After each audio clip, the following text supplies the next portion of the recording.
All right, welcome back to the Drinking and Talking Fantasy Football Podcast. Happy holidays, everyone. We are recording 2 days before Christmas here. It's such a wonderful time of the year. I don't know about you, Jake, or our host, Kane, but it's such a great time of year. I'm off of work for 2 weeks. Is it the most wonderful time of the year, Dustin? Would you venture to say that it is the most wonderful time of the year? Some would say so, especially for the scary ghost stories. Apparently, you get to tell in the most wonderful time of the year. Wait, what? I've started off on a confused note. Yeah, because it's scary ghost stories and tales from long, long ago. Thank you. Look, I didn't want to admit this. I literally only know the chorus. I only know the chorus of basically 99% of songs, so I don't know what to tell you. That's fair. All right. Well, we are back this week for the last time for 2020 here. And what a way we're going to close out the year here with our very special guest, Kane Fossil. Kane, how are you doing this evening? I'm doing great. It was touch and go. We had an attic issue where the walkway to the attic apparently popped open. And at one point we had bats, and I'm terrified of bats. So it's been my heart rate is dangerously high. Well, good news, you're with us now. You can just calm yourself, sink into the fantasy football, let all that just go behind you. So I'm just going to start drinking, and we're just going to see where that takes me. You lived Batman Begins like 10 minutes before getting onto this podcast, and so I'll be very curious to see how this origin story winds up, personally. I hope I get better at fantasy football. That's my power. How are you doing, Jake? I am doing so fantastic. It is obviously holiday season. I am in my Christmas onesie that my lovely fiance Emily got me last year. And spoiler alert, yes, it does have a butt flap. And yes, I do intend to use it at some point. Smart. So as you should. You're welcome. That's what it's there for.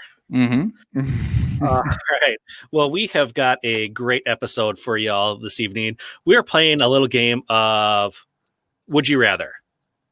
And I don't know if either of you ever played this when you're in like junior high school. You pick two things, or there's two options given to you. You can only choose one. You can't choose both, only choose one. So we're going to turn that into a little fantasy football game, a little game of Would You Rather. Which player would you rather have based on their dynasty rankings at this point? So before we get into that, as I already introduced our guest, Kane, why don't you tell us a little bit about yourself here, where we can find you and all that good stuff here before we get going? Yes, you can find me on Twitter at Devi_Kane. And then you can always find our podcast, which is the Devi Marketplace, which it's a podcast that takes a new approach to Devi fantasy football, where it's really just figuring out when to buy and when to sell players, because Devi players are different because they're not scoring points to your fantasy lineup. And if you're not accruing interest with those assets, then you're basically kind of losing it, right? Nothing is ever just a hold. You're either accruing or losing interest in players. And, if you're not gaining, then we need to figure out why that's not happening. So the goal for us is always trading and always trying to get our team better, because the only way to win a fantasy football league, or to even make your team better even a little, is by trading. You can hope to do it at the draft, but no team stays 100% the same on a dynasty league. So you might as well make a trade and try to make your team better. That's the only way to do it. So you can find us over there, me and my co-host Shane Hallam, where we tackle NFL draft stuff and Devi stuff, and then get people ready for their dynasty fantasy football seasons. Nice. Definitely got to check that out. Okay. So, Jake, I'm going to start with you. Yes. What are you doing this evening? I have a special occasion beer here, because it is our final episode of the podcast for 2020. And I wanted to go out on a high note. So I have the Stone Xocoveza Mexican Hot Chocolate Stout. It is one of my favorite beers of all time. And it's brewed somewhere. I don't know, because the can is actually upside down. So they printed it upside down on the thing. And now I don't know where I am. But I do know that it is brewed with chocolate, coffee, Pasilla peppers, vanilla, and cinnamon, and it's just it's so good. It's like an 8%er, so I feel real good about this. Yeah, that is one of my favorite beers. I remember, Jake, when we were at a beer fest probably 4 or so years ago, this was one of the beers they had for the samples, and we went back I don't know how many times to get this one because we were just in love with it. So mucho time. Yes. Kane, how about you? What are you drinking tonight? Well, in case you can't see, I crushed my can because I'm a can crusher. So when this started, I was drinking a cider called Flannel Mouth, which is actually made by Blake's Hard Cider, which is in Michigan. And they do a lot of cool things. It's not all like apple cider. They also have like a rosé cider and like one that they are calling a jam, where it's combined with like blackberries and a bunch of sort of stuff. So if you're into ciders, like check them out. I think they do really, really great stuff. We actually found them at a beer expo. And we just fell in love with them. But I finished that. I have one more can of that, which I'll get to it at one point. I'm also drinking an apple wine. This is from Forest Edge. So it's in Grand Portage, I want to say, in Minnesota. So way up north. And it's an apple wine. It tastes absolutely delicious. It's a 12%er. And then as like a mix in, because, it's Christmas time, right? So we got to like have extra flavor. And I am German, so we brought some Jägermeister to kind of just mix in, just to spice things up. You gotta spice up your life, and that flavor is important. So sometimes you just got to drink Jägermeister and just see where the night takes you. Yeah, you're going to go yogging throughout our podcast, and I personally am very excited about it. Now, I will never go yogging because I don't run. Well, no, we're giving it a new meaning here. We're taking that word and repurposing it for what it should be used for, which is drinking Jägermeister. Drinking Jägermeister. Yeah, but before we get over yours, Dustin, which I love your beer already, I know what it is. You fucking people don't. But before we do, really quickly, I know we're going back in time for holidays, but you're having apple wine. I just want to know officially, apple over pumpkin for fall times. Is that fair? Is that a fair thing to say? For pies, no. Everything else, yes. Okay. Okay. Right. So we're a pumpkin pie family, and which is amazing, right? Because technically we're a pumpkin pie family, but it was like just my grandpa that liked it and me. And then so he's like, oh, we're a pumpkin pie family. So every year he'd buy pumpkin pies and like multiple pumpkin pies, right? So he'd buy like 2 or 3 every Christmas and every Thanksgiving. 2 people like pumpkin pie. Right. And he would like buy multiples of them, like fresh made pumpkin pies. And he goes, we're having pumpkin pie for dessert. And everyone's like, Grandpa, we don't like that. And then the birds are having pumpkin pie for dessert for the next 3 weeks because I have to get rid of this excess pie. And then I'm like 6 and get yelled at because I'm eating too much pie because my grandpa told me to because he didn't want to feel bad. And then my mom's yelling at me. She's like, you don't eat that much pie. And it's like, but grandpa told me to. And she goes, I'll have words with him. And I was like, oh my gosh, this is quite a Thanksgiving. It's 4 p.m. and here I am just getting yelled at. I'm sorry for bringing up those traumatizing family memories, but on that note, Dustin, what are you drinking? Well, I just want to, before we get into that, I just want to say with your wine you got from Grand Portage, you really can't get much further north than that. I mean, that is right there at the border there. Jeez, Louise. Oh, it's LaPorte, Minnesota. LaPorte. So it's also up north. So from where we were, that was a 4.5-hour drive to this winery. So like still way up there, right? Mm-hmm. So it's just south of Bemidji. Yeah. Okay. Maybe? Yeah. I don't know. I lived in Duluth for 7 years, so I'm familiar with the northern area. You lived in Duluth, but you have a Wisconsin flag behind you. I get it. Well, born and raised. I was doesn't matter. Still hurting my heart. Well, my wife is from Minnesota, so I didn't have, we moved back there for a little bit and rightfully came back to Wisconsin now. Well, where we belong. So I was fully planning to go to Camp Randall for the game, but obviously, right, due to COVID situation. So in 2 years, I will be at Camp Randall. Nice. For the game. Well, then we'll do some tailgating when you come down. We'll make you feel very welcome, right up until the point where we crush your spirits at the end of the game. But up until then, you won't know, That's fair. and you'll feel very good about it. That's fair. All right. Well, get back on track here. I am drinking an extra stout from Giant Jones Brewing here in Madison, Wisconsin. This was a birthday beer that Jake and his lovely other half got me, saving it for a special occasion, which tonight can't get any more special than this. It comes in at a crisp 9.5%, and it's a great stout. What's not to love about it? It's an imperial stout. It's terrific. There's nothing not to love about it. That's the answer to that question. It's all delightful. It is. Are you guys like just really stout guys? So my original beer drinking was like Coors Light, but also my first beer ever was Leinenkugel Summer Shandy, which is your first beer. That tastes absolutely awful. Yeah, Like that's that was is mine as really well, gross. though. That was mine, and there was a berry shandy too. There was both, Yeah. and you could Yeah, mix them together, and it was supposed to be like a beer cocktail. That was my first experience with I shouldn't say real, non-Coors Light Busch Light beer. That was my first experience. Yeah, and then I had that, and I was like, "That's disgusting." And then, then you get to like Coors Light, especially around our area, like Busch Light. That's kind of just what you drink. And then, like, we've been like slowly getting into like more things. So I've started drinking sours, which Nice. because not all of them are really sour; they're really sweet. And obviously, if you can't tell from the cider and wine that I'm drinking, I love sugar. So like, I really like sweet things. So like that's the only issue I have with IPAs now, right? It's like they're just super bitter, and the bitter and like I love sweetness, so I can't have like all that bitter going on. So like IPAs are still Yucktown, but like we're building, right? It's taking a I'm while. right there with you on the IPAs. They're not my favorite style by any stretch of the imagination, although there's a few I do like. But yeah, I'm mainly a dark beer drinker. That's my bread and butter here.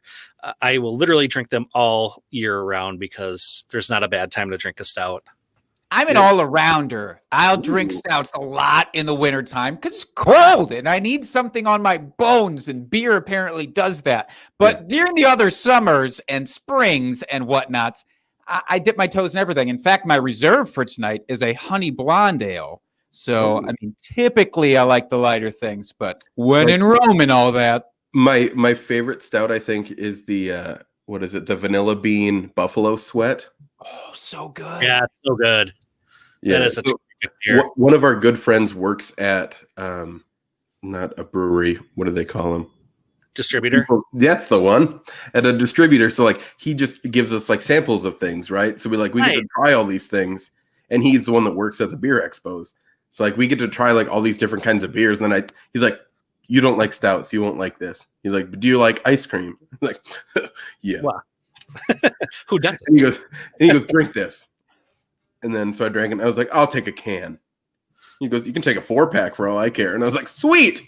So I was like just running around this expo with like cans of beer when you're not supposed to. Oh, what a dream. Nice. Nice. What a Living the dream. So shout out to all of our friends in the chat right now joining us. I'm going to show one comment here from Gabe. So I'm not showing there. It is. My boy.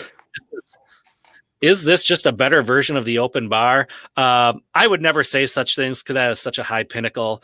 We can only hope to aspire to reach such heights someday. But thank you for saying that. I do appreciate it. We're if you not wanna- just saying that, Go Gabe, ahead. because you're the one submitting it either. I think we could all acknowledge that the open bar is the 101 of fantasy football podcast. So, That's right. That's right. all right.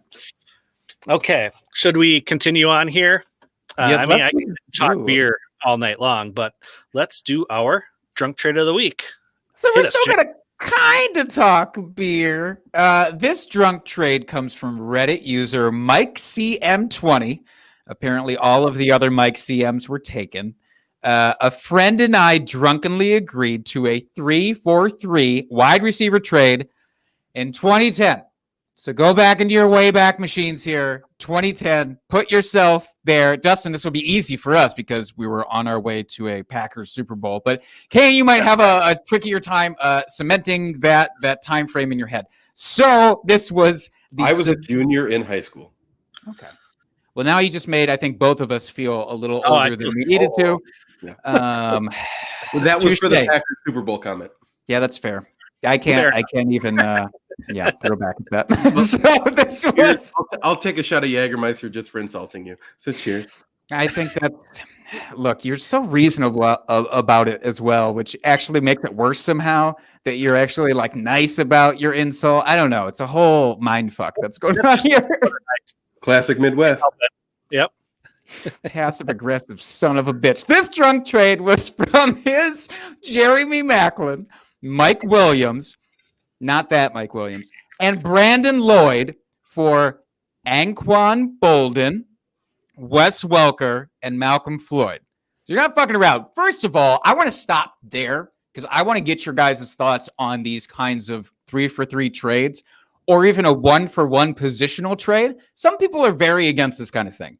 Some people feel like you have to mix up your trades to do like multi-positions. Like, well, I need running backs and you need wide receivers. Why would we ever just trade straight up wide receivers? I want to get your guys' thoughts on this. Do you do this? Do you do these 1-for-1 same position or 3-for-3 same position kind of trades? Why not? Yeah, I've done them before. I did a big trade, I think 3 years ago, that was included Dalvin Cook and CMC in it, with some other ancillary pieces. Is basically a all running back trade, and people in our league chat kind of gave us a hard time for it. It's like, well, why would you just do a running back for running back trade? It's like, I valued one over the other. Why not make the trade then? That trade is literally what popped into my mind when I was reading this, because I remembered the kind of backlash you got that and thinking like, well, who gives a fuck? You have different valuations of different players, so it shouldn't matter. But anyways, not to digress too far, but that's the trade, okay? Now, the rest of the context, it was his last-ditch effort to reshuffle and make the playoffs. Regretted it in the morning, did the other person. The other side of this, they regretted it when they woke up. Haven't we all been there? This person, though, was also the commish. Called 5 of his friends in the leagues. These were people who the submitter was not personally friends with. And got them all to submit for a veto. That was the first of several league vetoed trades that this person had in the league over an 8-year stint, which eventually led to him quitting and starting his own league. So a lot to unpack here. I'm less interested in the actual trade for this one because, one, it's so long ago. If you guys remember their stats, great. I mean, Wes Welker, sure, and Bolden, yeah. If you want to talk about that, we can. But I'm more interested in all the shenanigans that came after them. So the commish calls people in the league to have them veto. On a scale of 1 to holy fucking bullshit, how terrible is that to do to somebody? It's collusion, man. Straight up. There's no sugarcoating that. That's baloney. Baloney. Grade A baloney. I would have quit that league right away. I wouldn't have hung around for 8 years. Kane, would you have lasted 8 years in this? No, I wouldn't have lasted past this. This is like on par with the fax machine from the Cleveland Browns not working when they tried to acquire AJ McCarron. Yeah, that's a great pull. So like just rough. Like that's just, you don't do that. Like, first of all, vetoes shouldn't happen. Right. Mm-hmm. Because if 2 people agree on a trade, it doesn't matter what the rest of the league says. Right. Like, and if you're worried about people ruining the league, well, then they would have ruined it before. So the fact that you want to veto is straight bubkiss. Second of all, like, don't. Okay, here's the other thing that we see on Twitter all the time, right? Is like people say like you should find your own replacement for a league. Like you should try and like make your team better. You shouldn't do anything to hurt your team before you leave. Like the only rule I have is if you're not enjoying the league, don't be in it.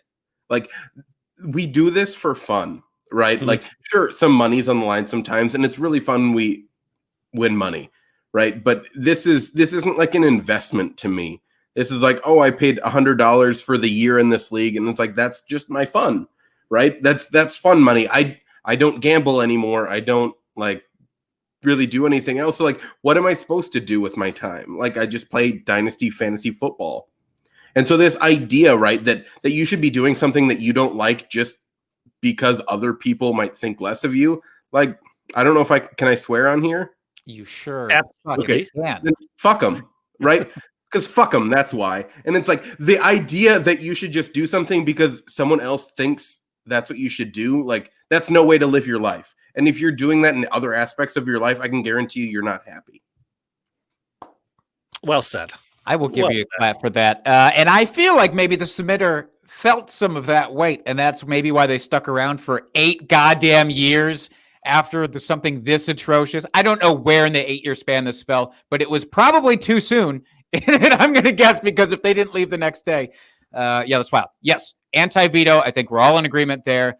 Let everybody make their own decisions. We've all had trades that we thought that we won so hard that came back to bite us 6 months, 8 months, a year later, maybe not even that long. So let people live their lives, do the trades that they want. I once traded Evan Ingram and DJ Moore for Chris Carson. So, like, that hits my soul because Chris Carson was a drinking buddy of mine for this year. So I did like him for this year, but well, and it was like I was trying to make a push for the playoffs, and it was like the week before the playoffs, and it was like all my running backs are hurt because Saquon can't stay healthy for a full season, right? And you're like, well, I gotta try. Mhm. And here we are. That's the deal. We've all been there, though. We know Right, how and- this story goes. And that's the idea of like when you're trading, it's like whatever happens right now, that's going to change what happens, in 2 weeks. You don't know if you're going to end up winning the trade or losing the trade, right? Until it's years down the line. So this like regretting trades is like, just stick with it. You never know if you're going to end up actually getting the good side. Also, like drinking and trading is kind of fun because it's like a Christmas present when you wake up. It's like trade accepted. You're like, what did I do? What did you bring me, Fat Santa? What have you bestowed upon my dynasty team? You wake up, you barely put your glasses on. You're like, Kane, what did you do this time? You're like, ugh, you messed up again. You traded Jeremy Maclin and not that Mike Williams and some other guys for some other guys who I don't know anything about this actual trade. By the way, I know I could have looked up their stats for their years and beyond. I'm just going to be honest. I didn't want to do that. Do either of you have an actual inkling of how lopsided this trade is or isn't?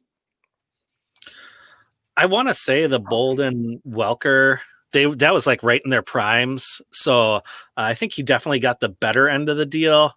Maclin, I think, was doing all right at that time, but the other Mike Williams, Brandon Lloyd, I can't tell you much about those two guys. That's fair.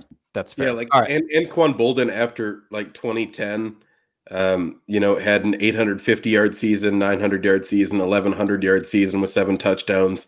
Like he was still performing at a good level, and so was Wes Welker. So I'm assuming that side won, and the other side just wanted the speed of Jeremy Maclin and the I'm never gonna leave the league of Mike Williams. And Yeah. And who can say no to Brandon Lloyd? Let's be honest. I mean, you get an offer for Brandon Lloyd, you accept an offer for Brandon Lloyd. That's Instantly. what fits into my throw pillows. Yeah. Here.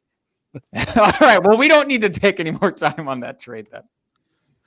No, but we are going to continue to talk about happy things here. We're going to have some laughs at Jake's expense here because we do have a beer bet payout to administer here. So the bet last week was who was going to score more PPR points, Justin Jefferson or Allen Robinson.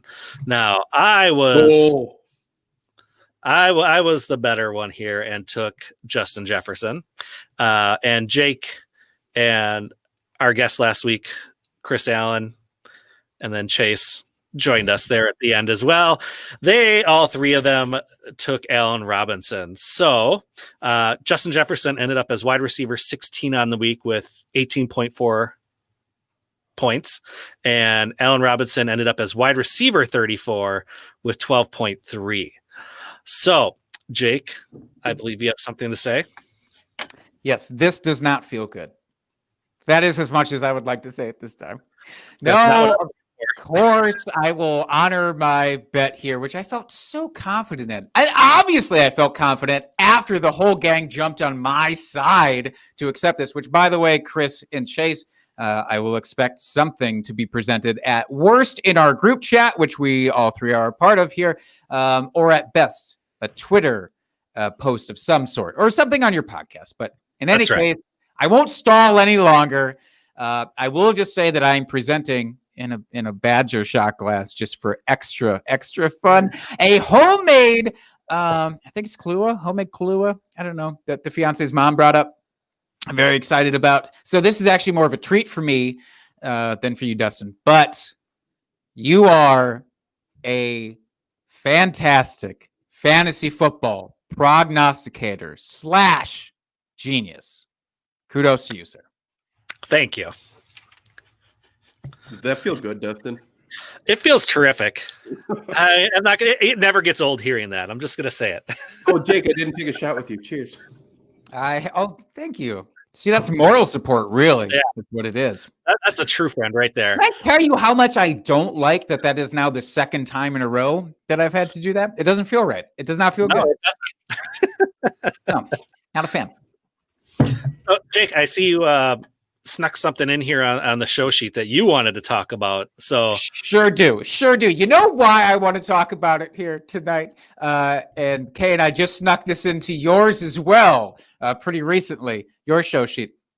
It's because we talked about this yesterday. I posted a tweet on the Twitter that said Evan Ingram, paraphrasing my own tweet because I don't fucking remember that stuff, but Evan Ingram getting into the Pro Bowl over Robert Tonyan was a travesty on par with Dances with Wolves winning the Best Picture Oscar over Goodfellas. Okay, now Kane came back almost immediately and said, so the best movie won then, huh?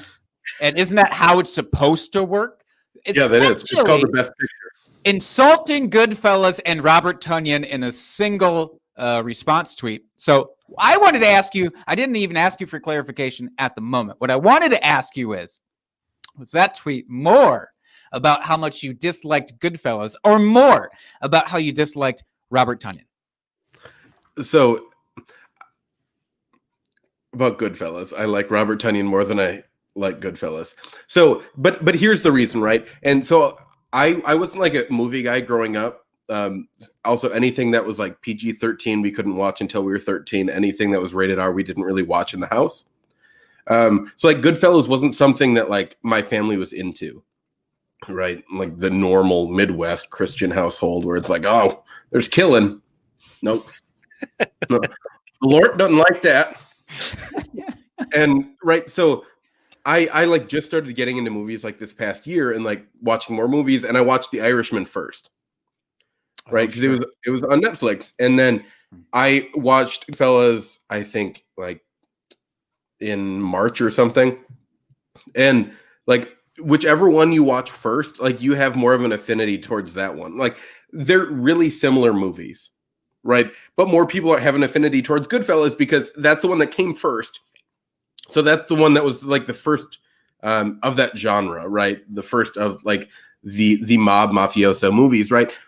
But when you watch the other one first and you don't have like any other preconceived notions of watching The Sopranos or watching Goodfellas or anything like that, then you're like, oh, The Irishman's a really good movie. And then you watch Goodfellas and you're like, oh, that's the same movie, just with younger characters. And you're like, pretty similar. Like, now, here's where I want to pick apart your analogy then, because by that logic, it would be, by the way, I really have no stake in the Goodfellas versus Irishman. I tried to watch Irishman. It's too long and I'm too old to watch a movie that is now like 18 hours long. I just don't have the stamina in my Oculus range to do that. So I do remember Goodfellas. I love Goodfellas. It's great, right? But here's where the thing catches a hitch, is that by default, Evan Ingram then is the Goodfellas because he came first and he's the one that people just recognize based on the name. And then here's this hot new Robert Tonyan coming into the mix. Fuck that. I mean, that's basically just Goodfellas. So if you were a Pro Bowl voter, essentially what you're saying is, I mean, obviously Robert Tonyan's going to get in because he's the better version. I mean, the true yes, form. I agree. But all these other fuckers who are out there watching Evan Ingram from years ago are still relying on that tape and those good feelings that he gave them a couple years back. So that actually makes me feel pretty good about it because Yeah. I was riled up. I was riled up when So- he lost out. Also, I just want to hit you with some Dances with Wolves trivia, just in case you're curious.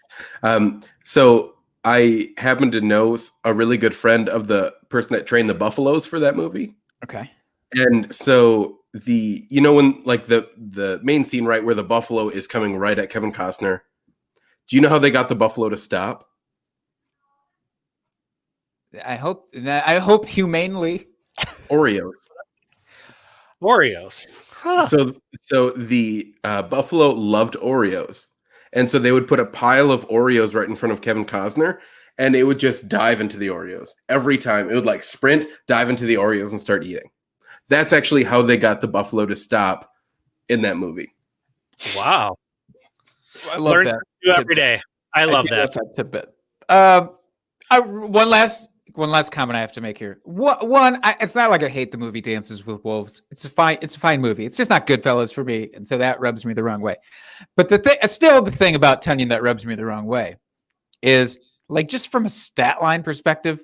Like even if you didn't watch the games and see how much obviously better Robert Tunyon is as a football player than Evan Ingram, that's fine. Even if you're just looking at box scores, whatever. But Tunyon literally had 49 receptions on 55 targets for basically the exact same amount of yards as Evan Ingram did on 95 targets, and he had 9 more touchdowns. And they're like, "Now we're good. We need that Giants fan base to feel involved right now, so we're gonna get Evan Ingram into the mix, big market style, and just overlook the Green Bay guy." I don't like it. And Dustin, you seem very unfazed by this, and it's disturbing. Well, it's because Pro Bowl voting's such a crock of shit. It's just a popularity contest. So it's just, of course, the big market guy got it because they have a bigger market to draw from, and he's the more well-known guy. It doesn't matter what their stats are. It's going to be whoever's most popular, name recognition. That's all it is. So Right, I'm just, well, I don't thank you for hate allowing me to the vent. Pro It Bowl. sucks. Fired up. I love I it. did just sell a share of Robert Tunyon though. It's fine. Yeah. Would I have done it? But it's Well, fine. I sold Tunyon in a second for Devontae All right. Parker in a third, so wasn't awful. Uh-oh. Jake, did we lose you? All right. Well, I think we lost Jake here for a second. So we will just move on here. Hopefully he gets back to us here shortly here before we get into the main part of our show. So I will go through our quick injury update as we always do every week here. Knowing that it's championship week, important to know these injuries. So I'll go through them really quickly here. CH, he has a hip and ankle injury. He's going to be out here for the next few weeks. Looks like until through the bye week of the playoffs that the Chiefs have. So unavailable for championship week. Thankfully, that's all it was because that looked gruesome when he got hit, and I did not have high hopes that he would be able to come back for this season. So thankfully, he avoided major injury. James Robinson, another fantasy darling, out for the championship. His status is unknown. We don't know if he's going to be out for sure yet, but he has an ankle injury. At this point, if we still don't know, it's probably not looking too good. I would plan to pivot to somewhere else if you can. Then we have a couple of Niners. We've got Raheem Mostert. He got put on IR with an ankle injury, so he is out. And then Nick Mullins with an elbow. He is also out for the rest of the season. And then finally, Michael Gallup. He has a hip injury, and his status is unknown for this week. So keep your eyes peeled there on Michael Gallup and James Robinson because chances are you were relying on them to get you this far, and hopefully you can still rely on them for your championship week here. Welcome back, Jake. We missed you. StreamYard tried to keep me away, and I said, "Go fuck yourself. I'm coming back." Preach. So this shot's for Linda, just so you know. Cheers, Linda. Is it a shot of all the Trulies combined into one? No, Jägermeister. Oh, okay. Still. I think that actually sounds tastes like like all of the Trulies combined into one. Actually, Yeah, it's just darker. if He's just not here. That's the only difference. All right, Jake, do you want to lead us here on our ad read? Absolutely. Before we get into the meat, into the who would you rather, the would you rather, this episode of Drinking and Talking Fantasy Football is sponsored by Monkey Knife Fight. Look, let's be honest. 99% of you people are probably bounced out of your playoffs at this point. And if you're not, congratulations, by the way. I hope you win a championship. But if you are not in your playoffs and you need to be entertained, look no further than Monkey Knife Fight. They are my favorite personal daily fantasy sports gaming website. All you do, you go to their site. They give you game options with contest lines for specific players. You pick more or less. Let's say they're going to say, I don't know, Robert Tonyan is going to score. He's going to get 65 yards next game. That's their line. You pick more or less based on that. And if you choose correctly, you get money. And you also get money if you start and sign up with Monkey Knife Fight by using our promo code DTFF. That is a 100% instant match bonus up to $50. So there you go. And there you have it. Thank you, Jake. You're welcome. Okay, so now we are going to get into a little of would you rather, who'd you rather. We are pulling our information this week off of Dynasty Nerds, their Dynasty rankings. If you haven't checked them out, they do a great show, lots of information on their page. So that's what we're going with today as far as their rankings. So I'm going to give you guys a couple players that are ranked closely together. You tell me who you'd rather have for Dynasty moving forward. And if you want to expound a little bit on why, that's great. If not, no issues there either. So we'll just kind of go round robin here through all the positions for a little bit and hit some of the fun ones. So let's start off with a couple of the hotness rookies for this season at quarterback. So we've got Justin Herbert currently at QB 9 and Tua at QB 11. Who would you rather have moving forward here for Dynasty? I will defer to you, Kane. I actually want Justin Herbert, though I love Tua.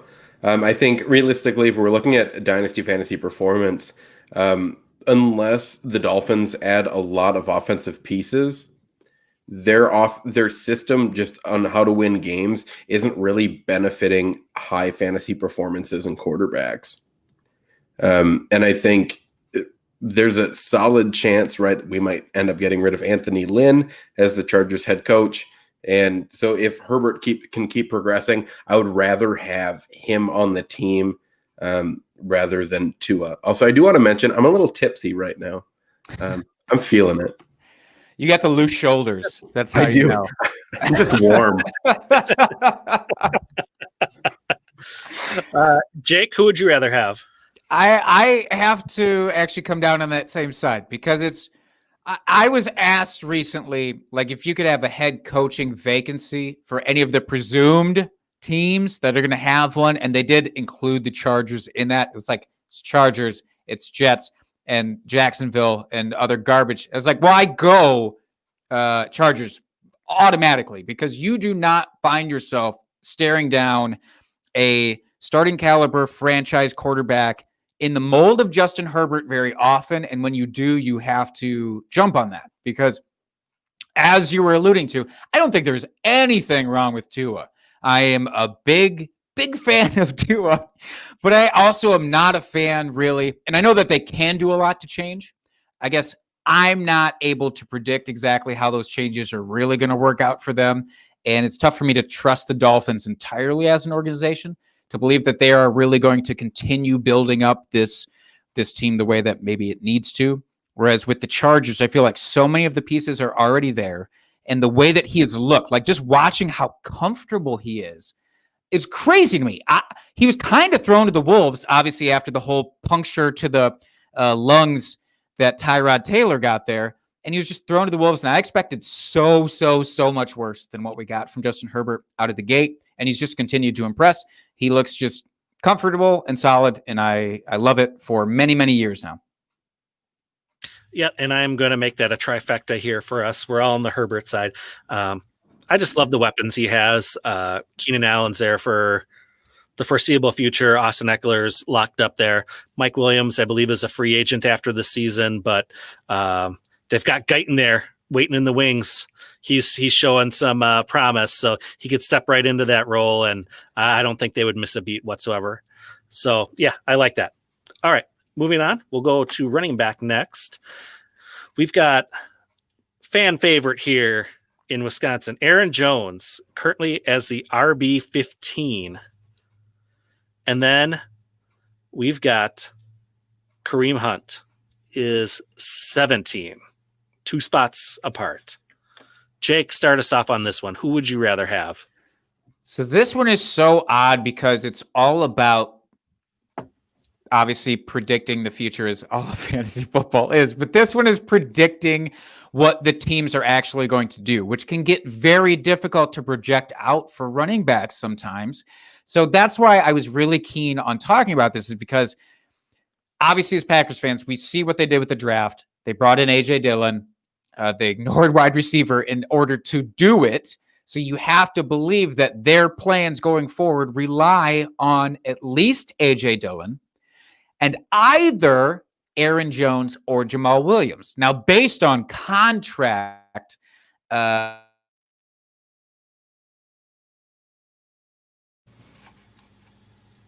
leave us hanging, Jake. And that Aaron Jones will.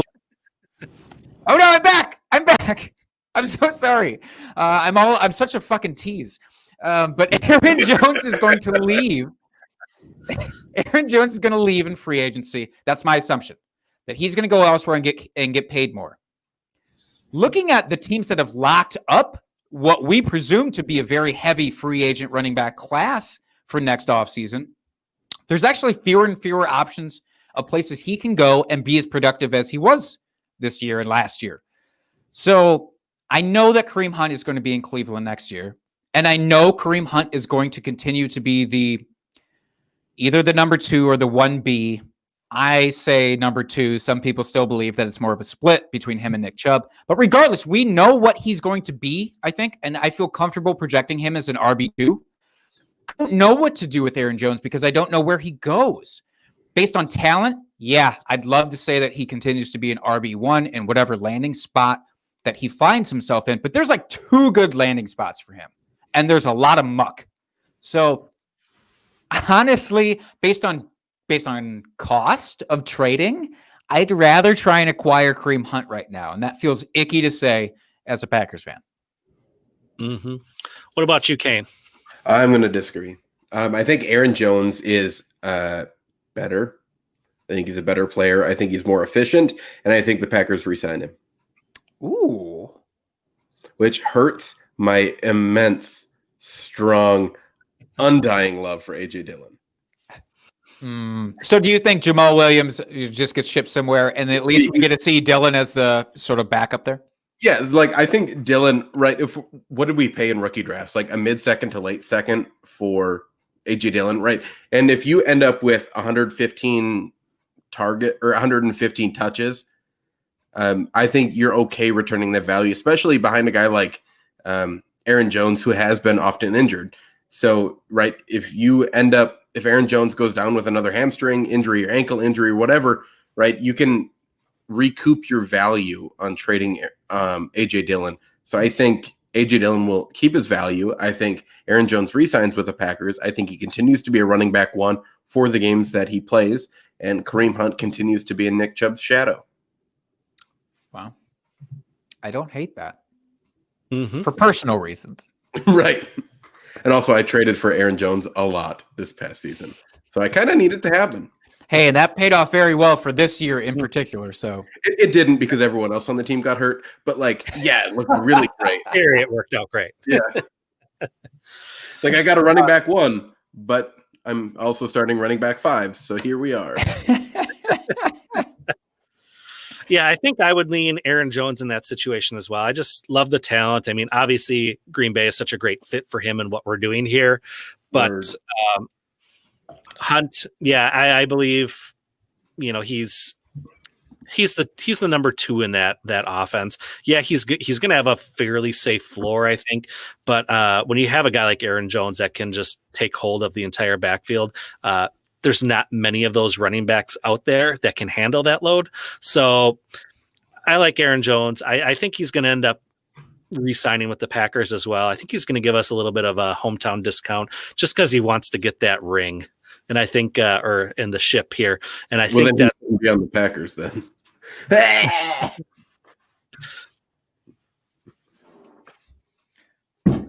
I'm leaving. Nope. I've had enough of that. You just booted me.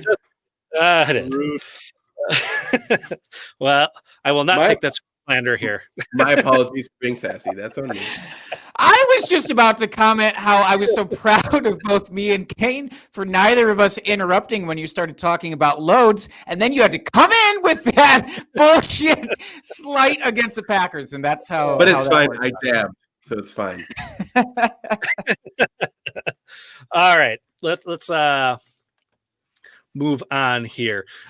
Next, we'll go to wide receivers, and this is one I just found here, glancing through their rankings. We've got Calvin Ridley as their wide receiver 17, and Kenny Galladay as wide receiver 18. Who would you rather have? Kane, we're going to start with you. That cuts me to the core, but I'd rather have Calvin Ridley. I love Kenny G like Kenny G would play saxophone while I'm trying to fall asleep. Like, I love Kenny Galladay. I think he's absolutely terrific. But I don't know where he's going to be next year. And that's a really awful issue to try to figure out, right? Mm-hmm. What happens if he ends up going somewhere and he's second fiddle and he ends up being like a low-end wide receiver 2, wide receiver 3? Like, with Calvin Ridley, you have wide receiver 1 upside every week, whether Julio's in the lineup or not. And I think I can get better trade value with Calvin Ridley than I can with Kenny Galladay, because I think some people still think that Calvin Ridley, regardless of how many years old man Julio is there, probably like 13 more, I think like Calvin Ridley will still have good value because of the huge weeks that he puts up, right? Like last week, he was the reason why a lot of teams advanced in the playoffs if they had him, right? Like, granted, all the teams I had him, I was already out of the playoffs, but like, we don't need to talk about that. But I think I've been drinking. This is not fair. You can't hold me accountable. I didn't make a 3-for-3 trade. That's fair. But right, I think Calvin Ridley overall just has more upside than an unknown locationed Kenny Galladay. Yeah, Jake? it stings because I wanted so much for Kenny Galladay to come out this year and look like the stud that I believe Kenny Galladay is capable of being in that particular offense, especially with Matt Stafford slinging the ball. I had such high hopes, and then obviously all this. I'm gonna say injury shenanigans because you just get that feeling that this injury is not maybe necessarily something that should have kept him out as long as it has. And so now you also get that perspective of, do other coaches believe that as well? Do other staffs believe that? And is there a prima donna nature now built into Kenny Galladay? And so does that affect where he goes? Will he be able to stay, and what team is going to take him on? And so because of all of that, and like you already said, Kane, about how we know that Ridley has the tools to be a wide receiver 1 on Atlanta's offense, and he's not going anywhere. That kind of security, it's too hard to pass up. So, yeah, I also enjoy Galladay. I have him in a few different spots, but it's Ridley for me. Yeah, I'm going Ridley as well. I know both teams are in transition now with their coaching staff. A lot of things can change, but we do know that Ridley is going to stay there with Matt Ryan. Julio is still there. I mean, their offense is going to be pretty well intact. You wouldn't think that the offensive scheme is going to change a whole lot. So I lean with Ridley for that reason, where, like you're saying, with Galladay, we don't know where he's going to end up. It doesn't seem like it's going to be with the Lions with how things have gone this season. So just for that reason alone, I would go with Ridley. But yeah, we've seen this season that he can just pop off at any given moment, any game. And I love that upside. And I'm not afraid to admit I was wrong on Ridley. Big miss for me this season with him. I am a true believer now, so I am going to go with him. I'm done discounting him. Since we're hovering around the topic, does anybody believe there's a chance Matt Ryan gets traded elsewhere, goes elsewhere next year? I've seen rumblings. I'm just curious if either of you actually believe that's a possibility. I doubt it. I mean, is it possible? Sure. I mean, anything's possible, but yeah, I don't really see that happening. I mean, how often do you see, what is he, 35? So what, you don't see 35-year-old quarterbacks changing teams all that often, unless you're Ryan Fitzpatrick. Of course. He's a journeyman, and we should appreciate him for that. I love him. I appreciate him for everything he does. I can't stand up right now. That's how much I love him. So don't you ever come talk to me about the love for Ryan Fitzpatrick. I can't stand up for different reasons. Oh, good. Great. All right. Well, let's go into tight end here. And I'm going to pick someone near and dear to my heart, Jonnu Smith, clocking in at tight end 13 overall. And we've got Mike Gesicki, someone else I am very high on, as tight end 11. I think we are starting with Jake this time. Now, I added this into the show sheet because I wanted to put you, Dustin, in a bind here. Now, you're going to escape this because you'll have some time at least to consider while we're talking here. But there have not been two examples of a tight end that you've been higher on than coming into the season with both Mike Gesicki and Jonnu Smith. Jonnu Smith, I believe, was a top 5 tight end that you had projected for this year. Mike Gesicki, we have a beer bet outstanding that I'm going to have to pay out because I did not believe Gesicki could be a top-tier tight end, and he absolutely is crushing it. With all of that said, I would much rather have the guy that seems to have some sort of locked-in volume, and maybe it's not a lot, but Mike Gesicki seems to have a better security blanket there. Even with Tua and a lot of there's some discounting because the change at quarterback did throw that off kilter. But I don't know what to make of Jonnu's lack of overall involvement in the offense. It's a little strange to me. I don't know why they're veering away from him, if it's something about him, because the other tight ends have gotten so involved. It's frustrating. Like Ferkser gets a touchdown every other game to take it away. Whatever the fuck those other tight ends' names are, which I'm not even going to bother to learn. Michael Pruitt. Yeah, there you go. Yeah. These guys are all basically like Former Viking. any. Good pick. God fucking damn it! Can you do the thing, Dustin? Can you do the thing? No. No, that was a it bad really pick. is That so wasn't a good infuriating pick. to try and figure out where the targets are.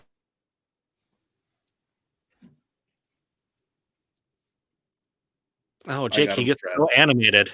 I got him frazzled. So ridiculous. So I do actually have to go with Gesicki. Sorry for the long-winded explanation, but I'm going with Gesicki because I don't know what the fuck to think of Jonnu right now.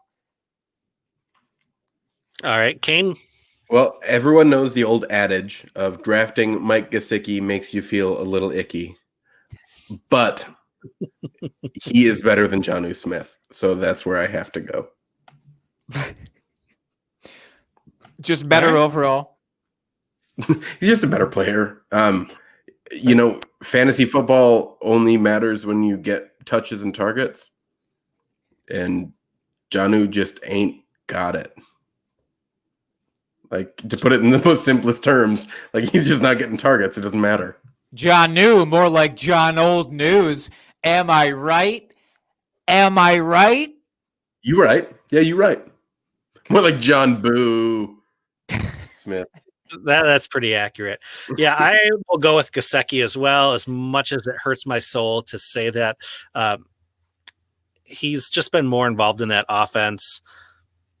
I would assume the Dolphins are probably going to bring in a wide receiver here in the offseason, but he's been the only one that has been fairly healthy on that team as far as pass catchers, where Preston Williams gets hurt. Devontae Parker's always seems to be hurt. So he's the only real consistent thing on that team. And the other thing with Jonnu is that I will say I did not see Corey Davis being as involved as he was this season. He's put together a quietly productive year.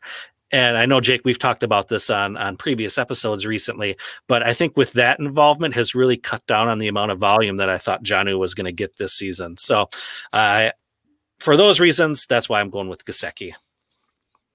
If anybody really thought Corey Davis was getting involved this heavily in the offense, your name is Peter Howard, or you're fucking lying. So, yeah, I think we can all admit that it's a little strange to see what we're seeing, but it is what it is. All right, let's do another quick round here, each position. We are going to go back to quarterback. Sorry, I shouldn't have wooed. That was in my head, and I was like, I don't have a filter anymore. So here we go. go. You let it out. Have some more apple wine, Kate. My bottle's almost gone. So here we are. All right, so we have Mr. Unlimited, Russell Wilson, Mr. Talent himself at QB5. And we've got Josh Allen at QB7. Kane, we're going to start with you. So you're going to hear more about this in a little later in the show. Hashtag tease. I'm taking Josh Allen. I like the rushing floor. In fantasy football, Jalen Hurts can be a top tier quarterback just because of the rushing ability. And that's what matters, right? Like at the end of the day, all I care about is fantasy football points, right? Like that's all that matters. And you're getting younger, you're getting still a guy on his first contract. And it's clear, right, that no one is building a team like the Bills. The way that they're building a team is only around Josh Allen. Like, they're not trying anything else. So it's clear he's going to get a second contract. So give me that over Russell doesn't remember how to cook Wilson. Yeah, and who would have thought Josh Allen would have increased his accuracy by 10% this season? Ooh, that's insane. And so that's actually his highest accuracy, like dating back his entire career in football, going back to junior varsity. You dug all the way into junior varsity for those stats. I think Russell Clay did, I think, on Twitter, and I saw it. It's 10 points higher than in any year he's ever played football. It is very impressive. Honestly, I don't care how much you predicted Josh Allen to take a step forward. There's no way you thought, oh God, that sounded good. There's no way you thought. Dude, that turned me on. You better tell that. I'm going to lean in the next time I do that. You're going to have to take half off of what you expected Josh Allen to actually do this year to get your realistic projection from this previous offseason. It really is wild. And Russell Wilson, I don't know if there's a perception out there that Russell runs more than he does. I think that has to be a thing because I don't know why he's constantly predicted to be so high every year. And I fall into the trap sometimes, so I catch myself. But Russell Wilson, he's older. He's in an offense that is not allowing him. They've taken all the seasonings away. I don't care if you get a cook, but the end product is pretty fucking bland because the guy's got no seasoning. So yeah, give me that Josh Allen hunk. Yep, same here. Give me Josh Allen. You're getting the years back, and we've seen him progress every single season. Stephon Diggs ends up being a wonderful fit there for him and a great weapon. So I like what they're doing there. No reason not to go with him. So fish sticks for everyone. Moving on to running backs. We've got this one might be a little gross. I apologize. So we've got Ronald Jones at RB32 and Darrell Henderson at RB33. Jake, we're going to kick it off to you first. I actually grimace because of what their ADPs are more than anything. For Darrell Henderson, it actually makes a lot more sense to me. Darrell Henderson at RB33. I actually think he should be lower for what it's worth. I don't think it should be this close. I think Henderson should basically be like RB50 because he'll be there with the Rams. But anybody who's been watching the games, I think it's fairly obvious at this point that Cam Akers is taking that backfield. He is taking it firmly with a good grasp and with the right background music to lull you into it. But he's the guy there. I have no faith in. I loved Darrell Henderson this year as just a guy that you could get very cheap in redraft. But for long-term value, it doesn't make any sense to me that he's ranked close to Ronald Jones. And I don't love Ronald Jones. This is not a pro Ronald Jones rant. This is an anti Darrell Henderson rant more than anything. And yeah, Ronald Jones might even be a little too high for my liking, but he's going to have a position there. He's going to have usage there. Even if for some reason Fournette's back in the fold next year into that backfield, I've actually been very impressed with Ronald Jones. I think going forward, he has utility, and people are still not going to take him because it's gross and it's Ronald Jones. And unless you're a Ronald Jones truther, you just don't want that on your team. But I'd rather have him above Darrell Henderson, who I predict to basically fall out of the offense next year. Okay, Kane? Darrell Henderson is the McPoyles of the Rams. He likes milk? Probably. Like, I don't understand, right, why we keep giving screen time to some second-tier scrubs. Right? Like, Ronald Jones is just better. I'm sorry, I'm a little tipsy. Like, and I didn't even think of that one. It just came off the top of the McNoggin. But I like what Jake said, that he should be RB50 because he's basically getting 50 cents to the touch that everyone Cam Akers gets, right? Like, Cam Akers is just much better than Darrell Henderson, and it's really clear. Yeah. And if you're ranking him that high just based on what he's going to do in the fantasy playoffs, like this week, then you're not having a true dynasty outlook on things, right? And if you want to fault Cam Akers just for his lack of outside zone run ability, that's okay, because the Rams have kind of shifted the way that they've ran the run lately, and they've given him a little more power looks where it allows him to kind of pick the gap a little bit more, which has really done better for Cam Akers. But Ronald Jones, when he's playing, he's like running back 15 or better. Like, I don't understand. If you can just pay running back 30-something price for Ronald Jones, like, why wouldn't you want him on your team? That's basically saying that you could trade a late 2 for Ronald Jones and get his current production. So that's really easy for me. Mm-hmm. Yeah, same here. I got to find some different ones here. We've pretty much all been in agreement, and I don't like that. We need some divisiveness because that's what breeds listeners, Dustin. They want people yelling at each other. They don't want this camaraderie here. All right. Wide receivers, then we'll move on. Let's see here. How about this one? We've got Deontay Johnson at wide receiver 35 or Brandon Ayuk at wide receiver 37. And I don't remember where I started last time, so I think Kane, you get the honors for this one. Sweet. I like both of those players, and I'm just gonna say I was so wrong on Brandon Ayuk when he got drafted and like during rookie drafts. Like, so any people that are listening that like, oh, Kane told me not to draft him, like, you're right, and I was wrong. I didn't anticipate Deebo Samuel to just like poof into nowhere.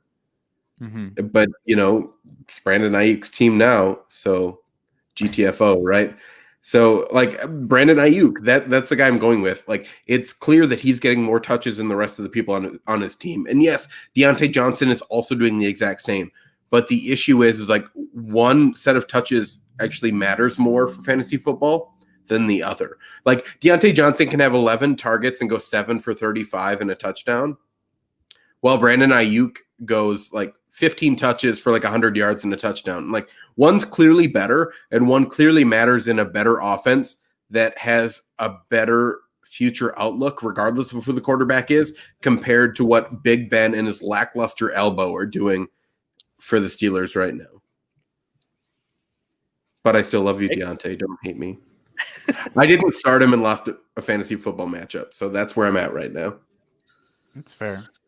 Mhm. See, Jake? I look at it a little bit differently. So there you go. Kudos, Dustin, for finding one that we will disagree on here to some extent.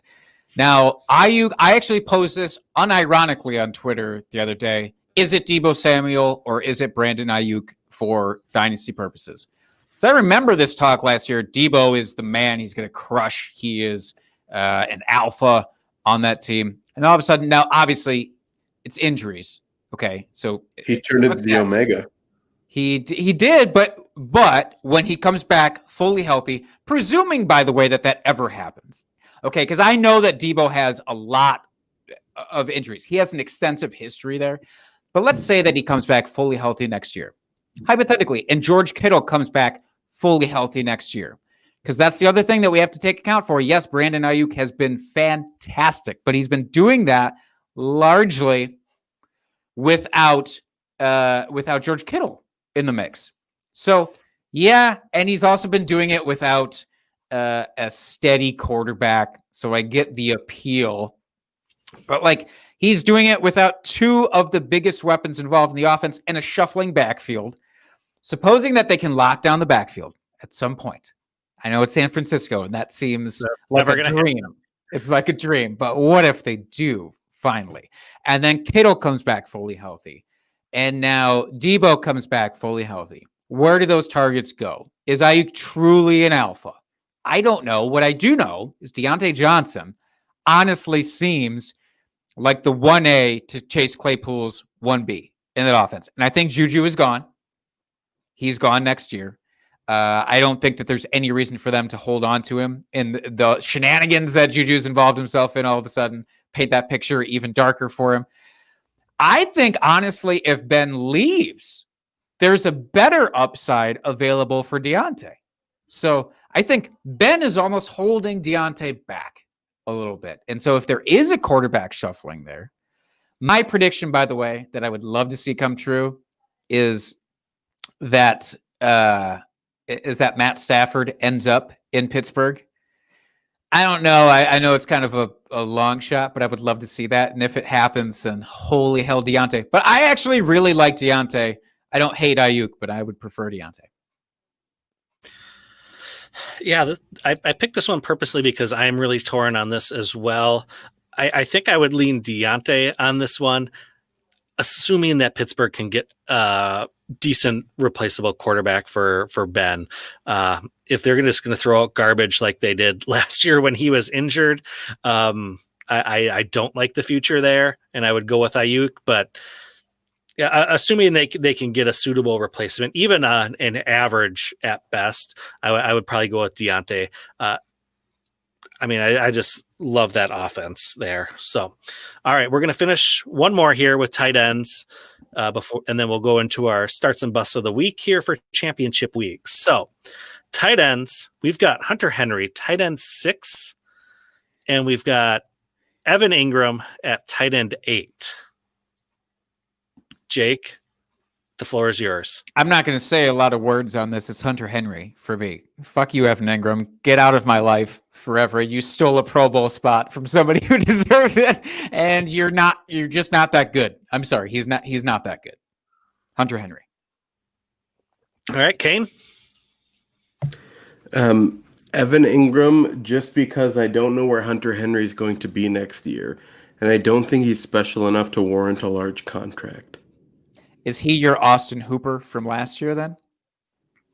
Yeah, I don't know why he got a big contract either, so that makes sense. Fair enough. Yeah, I used to be a big Hunter Henry believer, but then he kept getting injured. Same with Evan Ingram. They're both injury prone tight ends, but I would assume that Danny Dimes will be back next year. Saquon will be back. It should open up things a little bit on that offense. And so I'm going to go with Ingram just for that reason. And again, like Kane just said, we don't know where Hunter Henry's going to go. If he stays with the Chargers, yeah, it might tip the scales a little bit that way. But since we are working with the unknown right now, I'm going to go with Ingram. So it would only tip the scales a little bit if he stayed with the Chargers? Like, I think it would tip the scales like a bit, right? The target share he's getting is like top 5 target share for tight ends. But let's say hypothetically, let's use our prediction glasses here to say that Hunter Henry goes to some place like Dallas. Let's just, as a hypothetical, he goes to Dallas next year because I thought they were drafting Kyle Pitts. oh well, every team is drafting Kyle Pitts next year. So, Exactly. but let's say hypothetically because there's a need there. Okay, I loved Blake Jarwin coming in this year. Obviously, maybe they still just retain him and go with it. Dalton Schultz is just a guy. Blake Jarwin, as much as it pains me, is just a guy. But if the opportunity presents itself and Hunter Henry ends up in Dallas, how much does that move the needle down for you from where he is now? I don't think it would move the needle down. No, I mean, that offense, assuming Dak comes back from what we saw to start the season, that doesn't downgrade it at all. I think there's plenty of opportunity for everyone on that offense. It's clear that they still need a tight end. Mm-hmm. Maybe I should have picked a worse landing spot to really emphasize the point. I'm just trying to win an argument. That's all it is. I want you guys to come over to the Hunter Henry side. So, all right. I like him. He's a swell dude. Yeah. Everything I've read about him. Need a mosquito. And there's the rest of the wine bottle. Boom. You're champion. You did it. You did it. I beat my own record. All right. So we're going to move on here, do some starts and busts of the week here before we end the show. So, Kane, since you are our special guest this week, why don't you hit us off with your start of the week? So I'm just going to preface this and say that not everyone has really good teams in the finals. You know, the skill is making it to the playoffs. Luck takes over after that, whether Andrew or a different luck. Right? and sometimes your players get hurt. Rashard Higgins for the Cleveland Browns is the wide receiver 2 right now. And let's be real, they're facing the Jets. If you end up getting like 4 for 50 and a touchdown, especially if you're in like deeper leagues, like we've all played in deeper leagues where you're at like 10, 11, 12 roster spots, and you're deciding between Rashard Higgins or like maybe Mark Ingram comes back and plays, right? And you're like trying to make those decisions of like way down in your roster because everyone else is hurt. Like that happens. Like Rashard Higgins is a really, really good play this week just because I think he's going to catch some passes and potentially score a touchdown if Baker continues to play the way that he's playing. And I think Jake has some additional comments on that. Oh, you bet your sweet ass I do, Kane. What a glorious professional. What a segue. Yeah. Did you plan this? I did not. Like you planned this. No, but you are. I did, and it worked. But you are exactly right. So my start of the week is Baker Mayfield. And maybe this feels like a cop-out to some people because you say, yes, start your quarterback against the Jets because they're the Jets. Some people, I just want to say, might be scared off because of what happened to Jared Goff last week. Please, God, don't be scared off of the Jets because of that one game, which they shouldn't have won, quite frankly, if they were doing their jobs and getting their draft pick next year. But Baker Mayfield is on a fucking tear. He's the QB3 over the last 4 weeks. In that 3 quarterbacks. Sure. In that time span, he's averaging over 300 yards every game and 2.5 touchdowns per game. He's only got the 1 interception during that span. His sack rate has been cut in half from what it was the first 10 weeks. He is my quarterback 5 this week. I am so fucking confident in Baker Mayfield. I know some people will be, I don't know if I should play him versus this random tight end with this random quarterback with a better matchup.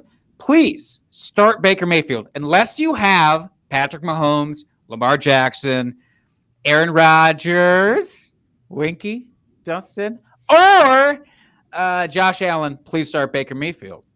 But I bet you have some other thoughts on one of those quarterbacks, Dustin. I do. God, this is Hold on. Look at these transitions.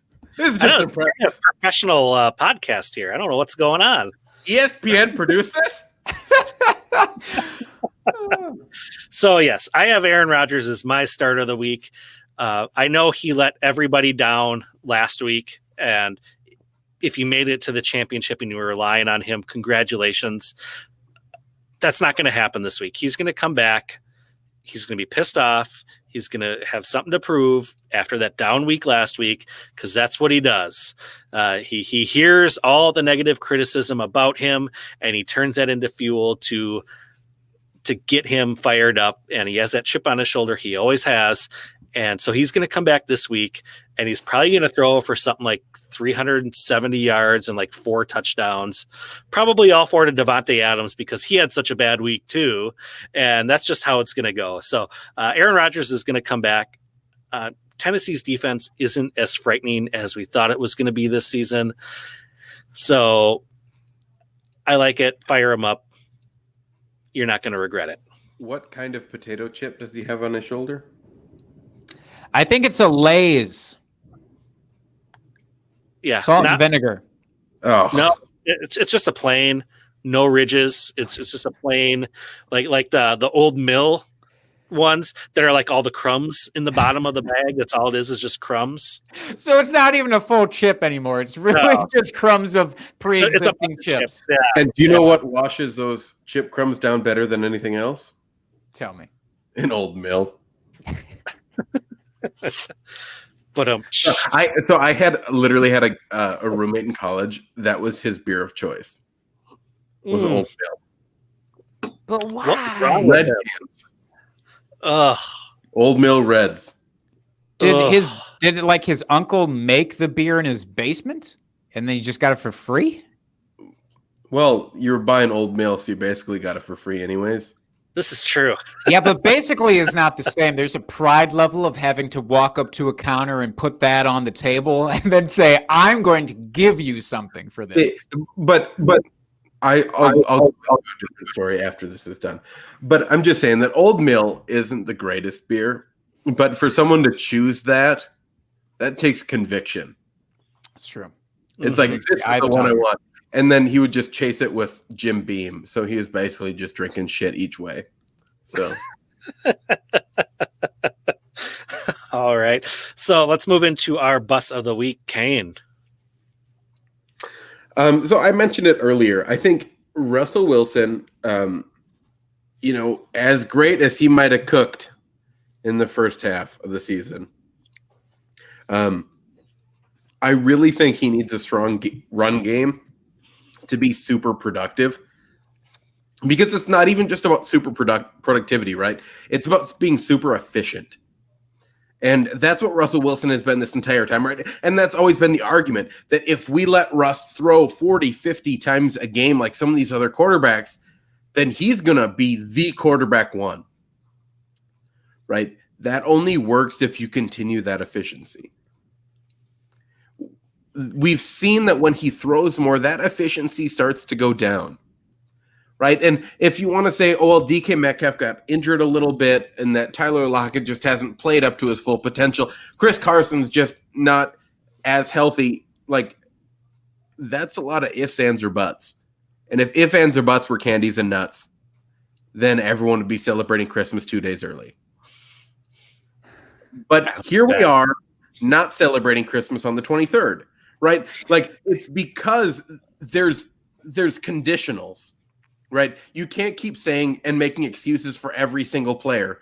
Like, AJ Dillon would be really good if they didn't have Jamal Williams, if they didn't have Tyler Ervin, if he didn't have COVID, if they didn't have, right, Aaron Jones. Then he'd be really good, yes, because there'd be no one else there. Right? So you can't just keep putting conditionals on players and expecting that if all those conditionals somehow wipe away, that he's going to be the best of the best.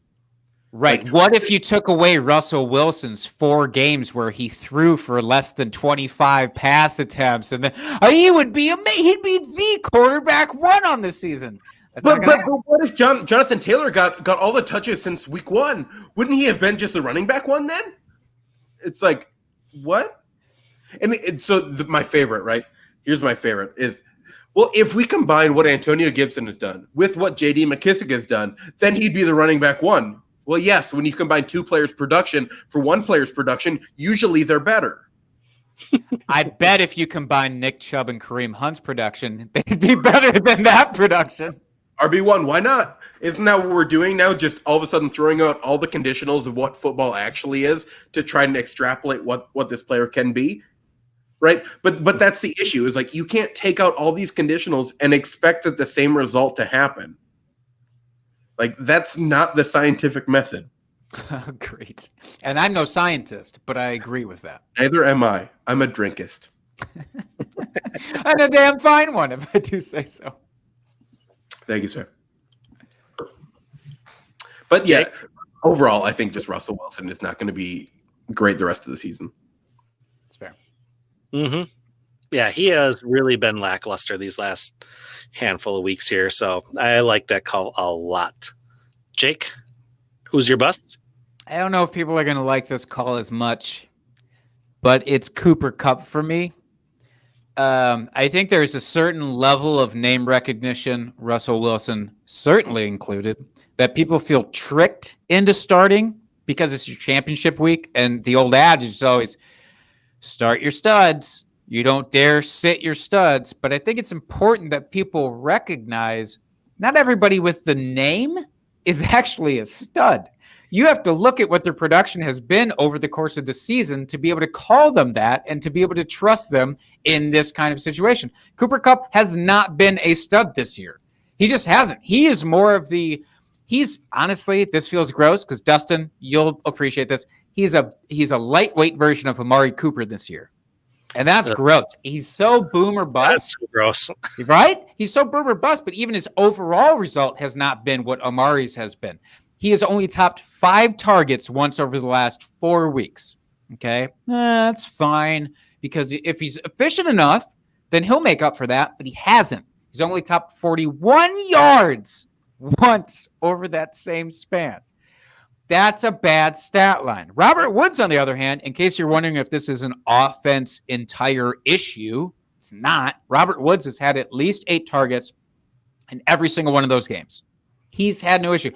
He's not been efficient necessarily in all of those games, but he has gotten the production. Cooper Kupp has topped 80 yards 4 times this year. 4 times. He has been less than 45 yards in your stat line 6 times this year. He has a total of 3 touchdowns on the season. There is nothing to me that says you have to start Cooper Kupp in your lineup because it's championship week. There is everything to me that says even in a good matchup against the Seahawks, which it is, on paper, it's certainly a good matchup. There's nothing to me that says you have to start this guy. In fact, it's screaming the opposite direction for me that I know some people don't like this, but I would rather see him go off on my bench than go against my gut and put him in my lineup and watch him get fucking 3 receptions for 30 yards. I'm hearing start Robert Woods. Yes. Yes. Agreed. Yes. Always start Robert Woods. Yes. That would have been nice if I started Deontay Johnson over Amari Cooper last week, but here we are.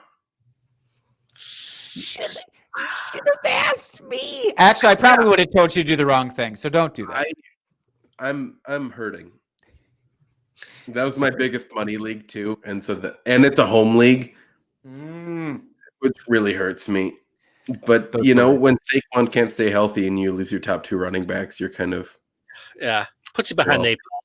And you lose Dak, and you start Kirk Cousins every week. Well, I mean, you did that to you. Yeah. My other choice is Andy. But Andy Dalton or Kirk Cousins week over week. Make a decision. Also, I think it's bananas. Sidebar. I think it's bananas when it's a 1 quarterback league in a dynasty and every quarterback is picked up. I think that's straight up bonkers to me. It's great because then have great value at every other position. But then I don't really have someone better than Kirk Cousins, which, as we all know, whether our affinity for the Vikings may be or not, he's not the greatest fantasy quarterback. That's correct. He's not going to win you a week. He'll lose you a week, but he won't win you a week. True. Yeah, this is And true. both of those are rough, and I'm still triggered.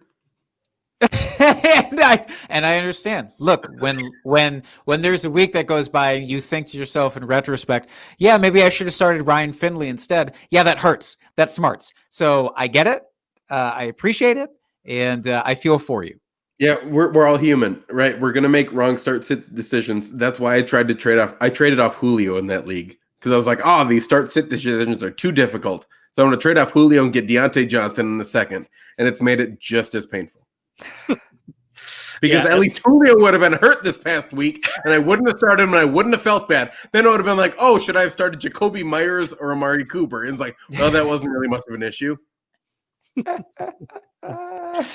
not bitter, though. Right, with Kirk Cousins for most of the season. I feel you. I had Kirk Cousins and Carson Wentz as my two quarterbacks, and needless to say, I pretty much could not start Carson Wentz at all this season because he's been garbage. So I've had to ride with Captain Kirk there for most of the season, and yeah, it's been dicey at times, to say the least. It feels like we said pre-show. It feels yucky. Mm-hmm. Like it's not good. No. It's real bad. But I just want to let you know, update, the bottle of wine is gone. Glass is empty. So we're going to move back into a cider. Ooh, very exciting. Now, Dustin, who is your yuckia pick of the week? See the before we do that, look at that. We've got a question from the chat here before I get into my bust of the week. So we've got other Jake. We'll call him Jake number 2. Perfect. Deshaun Watson or Jalen Hurts this week. Jake, if you could give us some more information, I'm going to assume this is a PPR league. It does. I mean, it's quarterbacks. So it doesn't matter unless Jalen Hurts catches a pass to himself. It's Hurts for me this week. It's crazy. I didn't expect to be saying this ever, or certainly not this year. Jalen Hurts. I think I would ride that hot streak personally. I'm not scared, certainly, of their matchup against Dallas. So I really like Jalen Hurts as a top 10 option this week. Deshaun Watson will be fine, I think, but Hurts is my pick. I'm flipped around. So I think they're both like top 6 options. I think Deshaun Watson just has that ceiling that I want for my fantasy championships. Right? Like, I'm not saying that Hurts is a bad player, right? I think Hurts could get you 22 points. And you might be thinking like 22 points is really, really good. Like, that's exceptional. But like Deshaun Watson has a 40-point ceiling. Right? Regardless of who his pass catchers are, he has a 40-point ceiling. And I want to hit that ceiling because I know that in my fantasy championships, I need one guy to hit their ceiling for me to actually win. Right? Because I'm facing 2 really good teams. Unless you're facing me where I start Rashad Higgins. Yeah, I go with Deshaun Watson as well. I love that ceiling. Take that, Jake. God damn it. Sorry to Brandon explode. Cooks should be back this week. And I really like what that offense has been doing lately since Bill O'Brien got fired. And Deshaun Watson has looked like what we've expected out of him. And he's been running a little bit more. He's been getting into the end zone and using his legs a little bit. So, yeah, I love him for his upside. But really, you can't go wrong with either player, let's be honest. It's kind of a Sophie's choice here for the championship game. But 2-1 here, we're going with Watson. If you don't like that, then the Jakes stick together and go with Hurts. So, yeah, Jake Power. For you. But yeah, just count your blessings. You're not deciding between Ryan Finley and Andy Dalton, and you get to decide between Deshaun Watson and Jalen Hurts. But obviously, that's why you're in Week 16. So that's right. All right, so we will hit my bust of the week here real quick. I've got Denzel Mims. He's going against Cleveland. He was on a hot tear there for a while, and he was looking legit. And let's be honest, I think he is legit wide receiver. But we've seen him go against pretty good defenses this season, and that's when he has faltered. Against KC, he only had 2 receptions on 3 targets. Last week against the Rams, 3 receptions on 4 targets. Against a fairly mediocre defense, Vegas, a couple weeks ago, 2 receptions, 3 targets. The games where he actually has to go against a pretty good defense, he just doesn't show up. And Cleveland's defense has been coming along this season. They've been starting to show up. And let's be honest, Cleveland's putting on the pressure. They are jacked that they're going to be in the playoffs here. And they have their first 10-win season and who knows how long. They're going to keep playing hard. So that's why he is my bust this week. Are you saying that you wouldn't trust the Sam Darnold to Denzel Mims connection in your championship match? Which has proven you wrong so many times up until this point. Yeah. You know, when you think Adam Gase couldn't screw things up anymore, he really does by giving them an actual victory. So nothing would surprise me at this point. But yeah, don't start him. He's got a great future in the NFL. Don't get me wrong there, but just for your championship week, do not rely on him if you don't have to. I'm hearing start Jamison Crowder. I did not hear that. I did not hear that at all. All right, Personally, it's the alcohol. That's fine. I would personally, just me. It's just me talking. It's just one guy talking into a microphone. I would not start either of those people this week, but I watch them both get 40 points and then we'll both look like dicks. So then Sam Darnold is the quarterback one. he's the quarterback one, probably on the season at that point. Probably like the things that would have to happen, right, for that, all of that to come true. Like, because then that also means that your hit would happen, right? That Baker Mayfield would have to like have a great game because there's no reason why he would have to be quarterback 2 for the week. There's no reason why Sam Darnold would play that well and Baker Mayfield not to, which means that obviously Rashard Higgins becomes like the wide receiver 2 on the week, and then we both hit. We could all win. It checks out. Now, Dustin, I would like to skip over our matchups this week for NFL, if you don't mind. I'd like to delve. Okay, I want to delve right into this beer bet this week, or this beer quote unquote bet, because it's not beer. Now, I've made the last couple of matchup picks here. I'm curious if you had anybody top of mind that you wanted to go for. As we've been chatting here, I pulled up the weekly schedule here just so I could look at some of the matchups. And tell me what you think about this one. I will. Okay. So Calvin Ridley versus Tyreek Hill. Oh, fuck. Okay. I like it. Look, it's bringing up Calvin Ridley from earlier in the show, so I always love a callback. Now, Kane, you are welcome to participate. You are not required to. You do not have to pick a side if you don't want to. But what happens is what happened at the top of the show if you lose, of course. But you get the glory if you're on the winning side. So it's up to you. Well, I want to know if I can join this one and then present a second. Oh, yeah. Why We've done multiple beer bets before, so yeah. Okay. I, as the recipient, I'm guessing I get to pick my choice here? Yeah, I'll let you choose. I want Tyreek Hill. Look, season long and against that matchup against the Falcons, even with the competition coming in from Travis Kelce, I'm going to go Tyreek Hill on this matchup. All right. PPR points.